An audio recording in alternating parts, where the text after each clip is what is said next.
Fala aí pessoal, tudo bem? Aqui é o Marcelo, professor do canal Plantão Química, e hoje nós vamos falar um pouquinho sobre a prova do Enem dos primeiros dias de aplicação, dia 21 de novembro de 2021. Tá legal? Bom, como vocês sabem, hoje a gente teve o primeiro dia de aplicação e eu fui lá fazer a prova, igual a maioria de vocês que devem estar aqui assistindo esse vídeo agora. Tá legal?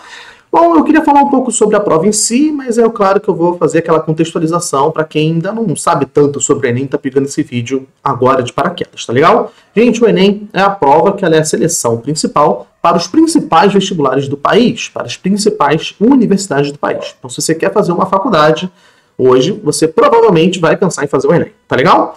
E, bom, nesse ano nós tivemos pouco mais de 3 milhões de inscritos, é o que a gente pode falar até o momento, é o menor número desde que o Enem passou a ser usado como meio de entrada para as principais universidades do país lá em 2009. Bom, muito em função de vários fatores, né? Mas a gente não está aqui para debater isso, vamos falar da prova, tá legal? Bom, antes da prova, a gente tem sempre que lembrar que é preciso a gente saber onde a gente vai fazer a prova. E uma dessas formas é ter o acesso ao nosso cartão de confirmação, certo?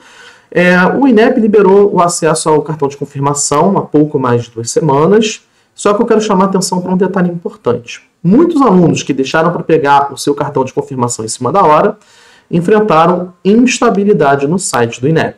Então tá aqui, eu mesmo já fui conferir hoje, pouco antes das 11 da manhã, e me deparei com esse problema aqui na página do INEP. Eu não consegui confirmar novamente o meu cartão de inscrição. Eu, por sorte, já tinha acessado ele antes, já tinha baixado antes, mas eu queria ver se o sistema estava funcionando de forma correta.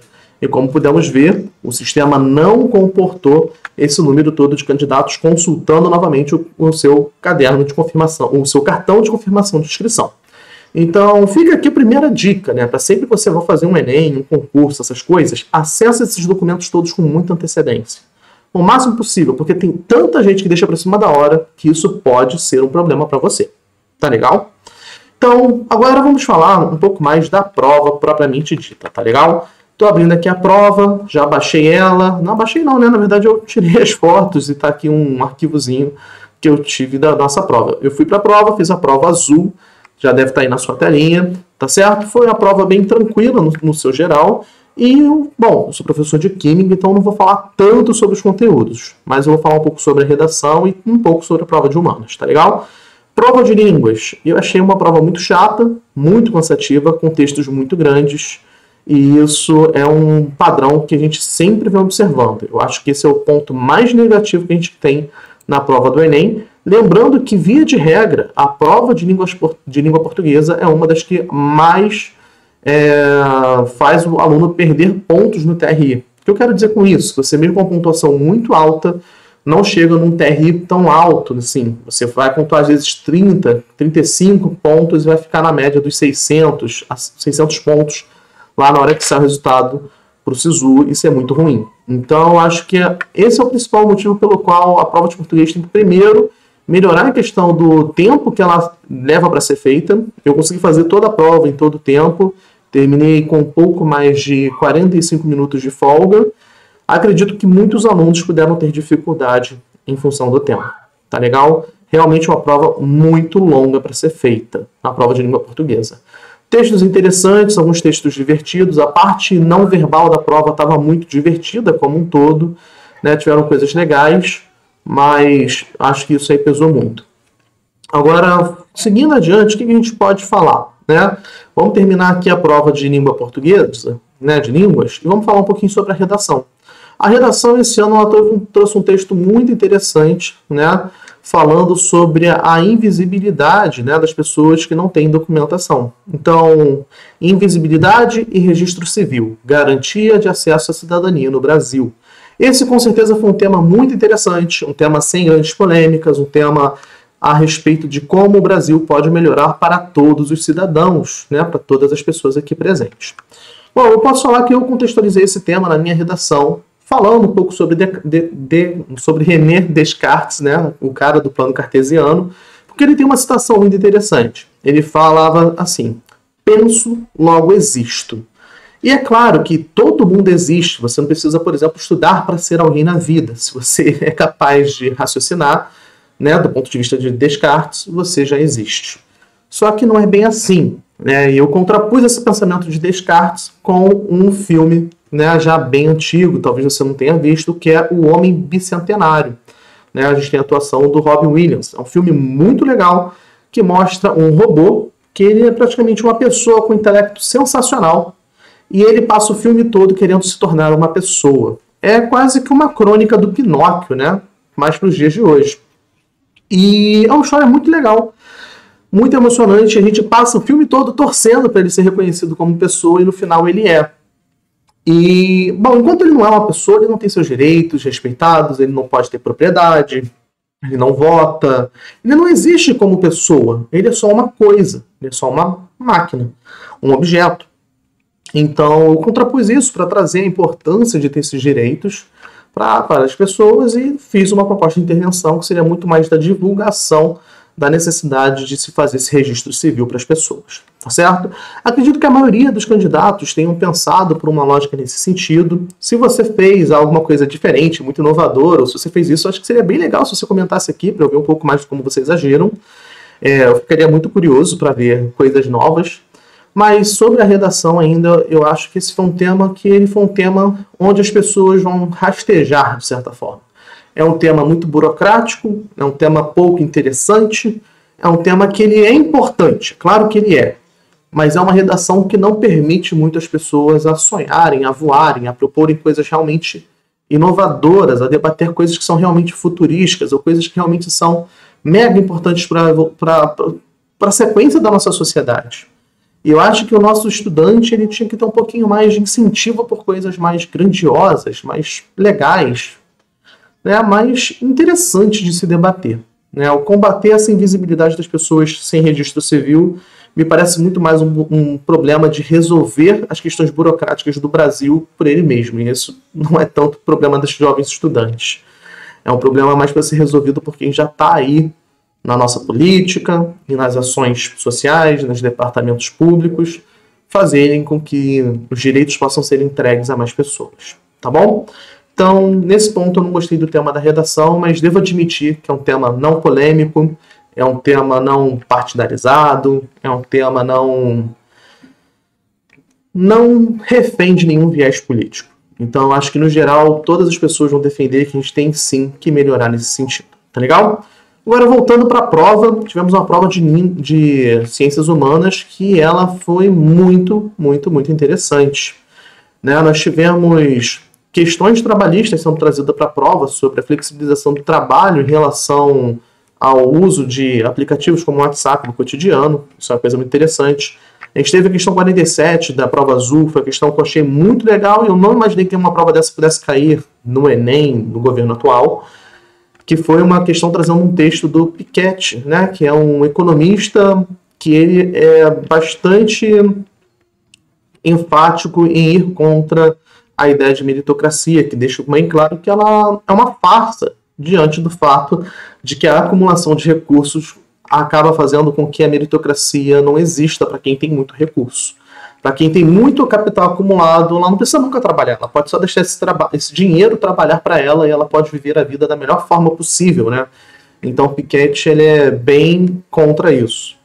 Então, nesse sentido, eu achei que a prova foi muito surpreendente. Eu esperava que ela não pudesse trazer questões como essa. Na prova de humanas, além disso, o que a gente teve de interessante? A gente teve um texto de Frederick Engels. Deixa eu ver se eu acho qual é a questão aqui pra gente. Antes disso, questão 60, tivemos um trecho da música Admirável Gado Novo, de Zé Ramalho. E essa questão foi muito boa e talvez até polêmica. Então deixou aí o pessoal do INEP, talvez possa até ter saído do INEP para não ter um puxão de orelha aí, porque essa questão pode ter deixado muitas pessoas chateadas com ela estar na prova. Mas é aquilo, a prova é feita para trazer conhecimentos técnicos, conhecimentos de todas as áreas. Então, por mais que a pessoa não goste, isso é uma questão técnica, certo? Além disso, vamos continuar aqui dando uma olhada na prova para ver se eu acho outras questões que eu achei muito interessante. Eu acho mais fácil olhar na minha prova de papel e ir andando aqui, porque na minha prova de papel, gente, eu fiz a prova, né? Realmente marquei as opções e tudo mais, igual vocês. Só que se eu olhar pela prova, eu já vou ter as anotações que eu fiz, que eu queria mostrar para vocês. Então, deixa eu achar aqui. Vamos lá. Na primeira página de humanas foi isso. Achei muito legal a questão de Piketty. Depois, achei que na página 23, a questão 52. Questão 52 foi uma questão muito legal também, do ponto de vista das ciências humanas e da história. Porque olha o que ela traz pra gente. Em 52 está falando da lei de Bill Aberdeen, que é uma lei que era contra o tráfico negreiro, e que a gente vê políticos e aristocratas brasileiros indo até Nova York lutar contra essa lei. Ou seja, os caras não queriam de forma nenhuma dar o fim do trabalho escravo no Brasil. Então a gente vê que a gente tinha uma elite, desde aquela época, muito atrasada em relação aos direitos humanos e ao fim do trabalho escravo, que é uma coisa, né, uma abominação, que acho que ninguém que está me assistindo aqui concorda que deveria permanecer até os dias de hoje, pelo amor de Deus, né? Depois, nós temos na questão 57 também uma questão interessante, falando muito do consumo, né? Que nós temos aqui que as pessoas, quando elas têm um elevado capital, uma coisa assim, nos setores mais altamente desenvolvidos da sociedade contemporânea, está falando de um desenvolvimento econômico, o transplante de necessidades sociais para individuais é tal modo eficaz que a diferença entre elas parece puramente teórica. Ou seja, as necessidades daquela pessoa, elas não têm mais necessidades coletivas, ela só tem necessidades dela. Ela não quer um meio de transporte público eficaz, ela quer ter um carro sinistro, muito bom, muito caro, ela quer ter uma Ferrari. Então isso mostra um pouco como a gente tem um mecanismo, né, subjetivos aí de identificação, foi o que eu marquei, mas a gente vê muito consumismo sendo trazido para essa prova, uma coisa que eu também achei fora do esperado para o nosso contexto político atual. Questão 62, falando muito das commodities, né, mostrando como as commodities elas nos deixam reféns de um fluxo global de capitais. As commodities elas não nos tornam nem um pouco importantes no mundo, são coisas extremamente baratas. Questão 65 foi a questão que eu achei mais interessante. Uma questão trazendo um trecho de Frederick Engels, que, para quem não sabe, era coautor de alguns livros juntos com Karl Marx. Então, para quem achou que não ia cair alguma coisa voltada à luta de classes, ou marxismo, né, marxismo cultural, como algumas pessoas aí enviasam a falar, teve sim, questão 65, Frederick Engels na prova de ciências humanas. Isso é uma coisa realmente surpreendente, certo? Questão 66 da prova azul também teve uma outra questão muito interessante, deixando claro aqui mais uma vez, né, que a principal parte dos crimes e das pessoas que estão presas serem negras sendo abordadas na prova, e mostrando que esses crimes normalmente são contra patrimônio, não são contra pessoas. Questão 68 também, mostrando o protagonismo indígena, né? Mostrando questões dos povos indígenas serem inseridos no mundo a partir de meios digitais. Achei essa questão muito legal. Junto com a questão 70 também, mostrando a inserção do conhecimento tradicional dos índios na ciência também na questão 70. Muito, muito interessante. Então a gente tem uma prova que ela, né, foi bem diversificada, né? A questão 77... ela traz para a gente questões do desenvolvimento do Brasil, né? Por que o Brasil continuou unido, enquanto que os vários países da América Espanhola formaram-se como vários países, tendo que todos eles eram eram todos pertencentes à Espanha, né? Eram todos colônias de um único país. E aí a gente viu como que a formação cultural desse país, a presença das escolas foi importante nisso. E por último, na minha prova azul, a gente tem uma questão, terminando com uma questão da escravidão. Então a gente vê que foi uma prova que, no geral, ela foi bem diversa. Ainda assim, pessoal que estuda a área de humanas sentiu muita falta de questões abordando, pelo menos um pouco, né, da questão do nazismo. A gente sentiu falta, por exemplo, de questões da ditadura militar no Brasil. E parece que esses são temas que vão ser tabus por algum tempo durante o Enem. Legal? Bom, galera, a gente fez quase 15 minutos de vídeo. Eu fiquei muito feliz com a prova como um todo. Acredito que os alunos que estudaram conseguiram mandar bem. Chama a atenção que na prova de humanas a gente teve ali 3 questões falando de Vargas ou do período Vargas. Achei isso também um pouco desmedido nesse sentido, mas eu não achei que isso tenha sido uma prova ruim, não achei que os alunos, no geral, tenham ido mal. Lembrando, eu sou professor de Química, né? Eu gosto dessas ciências humanas porque, mal ou bem, sou professor, a gente tem que aprender um pouco de ciências humanas. E eu estou fazendo esse debate aqui muito mais porque eu acredito que seja interessante para vocês também ver como um professor de uma área de exatas encarou esse Enem. Eu sei que vai ter professores que vão falar bem, sei que vão ter professores que vão falar mal. No geral, minha opinião sobre essa prova ela foi bastante positiva, me surpreendeu muito positivamente. Posso falar que os funcionários que bateram o pé dentro do INEP para que a gente tivesse uma prova plural fizeram um excelente trabalho, estão de parabéns pelo que fizeram. O tema da redação que eu achei chato, mas dentro do panorama do que se espera do Enem, nem um pouco sequestrado por nenhuma ideologia, de forma alguma.